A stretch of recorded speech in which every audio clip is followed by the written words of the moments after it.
입장에서의 의견 차이 속에서 논쟁이 시작되는 순간 상대의 말을 듣지 않습니다. 이게 바로 대화가 막다른 골목에 다다르는 순간입니다. 이기지 않아도 설득이 되는 말하기. 말의 태도가 바뀌면 관계의 방향이 달라집니다. 여러분, 어른의 말하기라고 하면 어떤 장면이 떠오르세요? 말을 세게 하지 않아도 상대가 귀를 기울이게 되는 사람, 논쟁하지 않는데도 자기 생각은 분명히 전하는 사람 있잖아요. 우리 주변에 꼭 한 명쯤은 있죠. 그런 사람들의 말에는 힘이 있는데 강압적이지가 않습니다. 오히려 듣고 나면 마음이 편안해지면서도 생각이 바뀌어 있는 거예요. 오늘은 이기지 않아도 설득이 되는 말하기, 제가 부르는 어른의 말하기에 대해서 함께 이야기해 보겠습니다. 먼저 한 가지 질문을 드릴게요. 우리는 왜 자꾸 논쟁하게 될까요? 생각해보면 우리가 의견이 다를 때 대부분 이렇게 시작합니다. 그건 아니지. 왜 그렇게 생각해? 그건 틀렸어. 이런 말들 자체가 나쁜 건 아닙니다. 하지만 이 순간 대화의 목적이 완전히 바뀌어 버리죠. 이해에서 승부로 말이죠. 사람은 논쟁이 시작되는 순간 상대의 말을 듣지 않습니다. 왜냐하면 자기 입장을 지킬 준비를 할 뿐이에요. 머릿속에서는 이미 반박할 논리를 찾고 있고 상대의 약점을 캐치하려고 애쓰죠. 이게 바로 대화가 막다른 골목에 다다르는 순간입니다. 그래서 어른의 말하기는 목표부터가 다릅니다. 이기는 것이 아니라 관계를 유지한 채 내 생각을 전하는 거예요. 이 차이가 모든 걸 바꿉니다. 그럼 구체적으로 어떻게 하면 될까요? 첫 번째로 어른의 말하기는 시작 문장부터 다릅니다. 첫 문장에서 이미 상대를 방어하게 만들지 않는 거예요. 예를 들어 볼게요.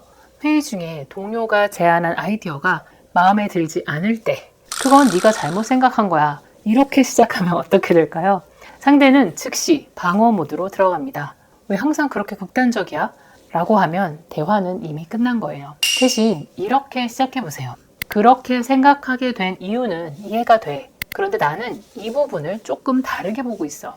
이 한 문장이 전체 대화의 흐름을 바꿉니다. 상대는 공격받는다고 느끼지 않으면서도 내가 다른 관점을 가지고 있다는 걸 알게 되죠. 여기서 핵심은 공감과 관점 분리를 동시에 하는 것입니다. 당신의 입장은 이해가 됩니다. 다만 나는 이런 부분을 이렇게 느꼈어요. 이런 문장 구조만 익혀도 대화의 온도가 확 내려갑니다. 두 번째로 너 대신 나의 언어를 써야 합니다. 설득이 안 되는 가장 큰 이유가 뭔지 아세요? 상대를 평가하기 때문입니다. 너는 항상 이래. 너는 왜 항상 그렇게 생각해? 이런 말들은 사실 상대를 판단하고 있다는 신호거든요. 듣는 사람 입장에서는 자신의 인격 자체가 평가를 받는 느낌이 듭니다. 어른의 말하기는 사람이 아니라 상황과 느낌을 말합니다. 이걸 커뮤니케이션 이론에서는 I 메시지라고 부르는데요. 실제로 써보면 이렇습니다. 네가 그렇게 행동했을 때 나는 이렇게 느꼈고 그래서 이렇게 생각하게 됐어. 한번 구체적인 예를 들어볼까요? 팀장이 팀원의 의견도 듣지 않고 바로 결정을 내렸다고 칠게요. 이때 팀장님은 항상 독단적으로 결정해요 라고 말을 하면 이건 비난이에요. 하지만 그때 바로 결정이 내려졌을 때 저는 제 의견이 충분히 고려되지 않은 느낌이 들었습니다 라고 하면 이건 설명입니다. 비난과 설명의 차이는 엄청나게 큽니다. 세 번째로 상대의 말을 듣는 척 하는 게 아니라 확인을 하면서 들어야 합니다. 어른의 말하기에서 가장 강력한 무기가 뭔지 아세요? 역설적이게도 말하기가 아니라 듣기입니다. 그런데 여기서 말하는 듣기는 그냥 고개를 끄덕이는 게 아닙니다. 상대의 말을 정리해서 돌려주는 겁니다.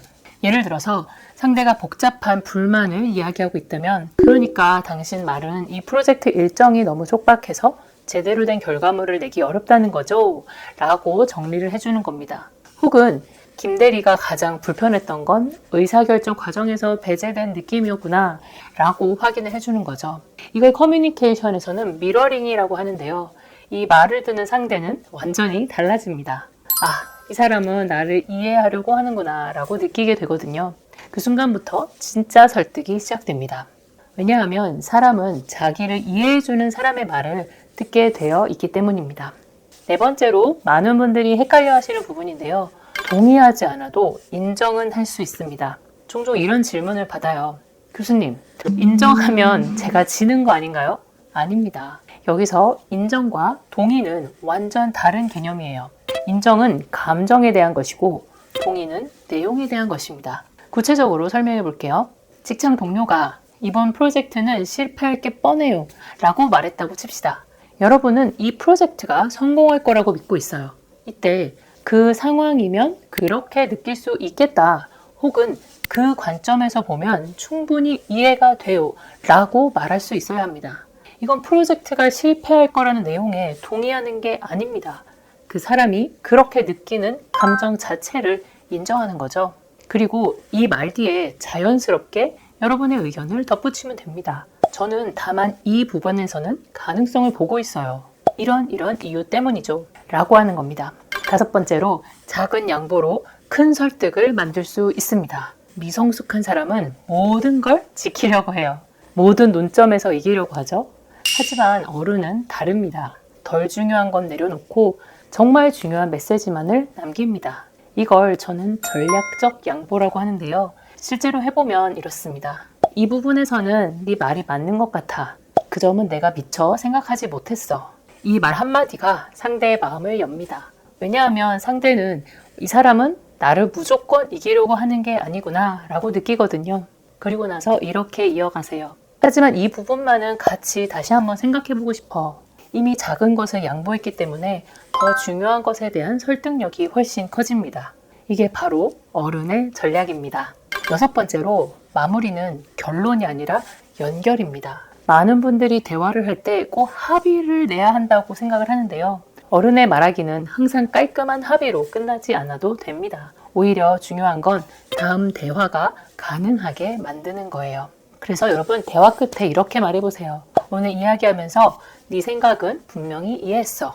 그리고 이건 다음에 다시 한번 이야기해봐도 좋을 것 같아 라고 덧붙이는 겁니다. 다음 대화가 가능하면 이 대화는 실패가 아닙니다. 관계가 끊기지 않았고 서로 이해의 폭이 넓어졌으니까요. 때로는 오늘 당장 합의에 도달하지 못해도 관계를 유지하면서 생각할 시간을 주는 게 훨씬 현명한 전략입니다. 오늘 영상에서 이 문장 하나만 가져가셔도 좋을 것 같습니다. 어른의 말하기란 상대를 이기지 않아도 내 생각을 잃지 않는 말하기입니다. 가족과의 대화에서, 직장에서의 의견 차이 속에서, 아이와의 갈등 속에서 오늘 나눈 방법들 중 하나만이라도 써보세요. 처음엔 어색할 수 있습니다. 하지만 계속 연습하다 보면 어느새 여러분도 논쟁하지 않고 설득하는 사람이 되어 있을 겁니다. 말의 태도가 바뀌면 관계의 방향이 달라집니다. 그럼 저는 다음 영상에서 더 좋은 내용으로 다시 찾아뵙겠습니다. 감사합니다.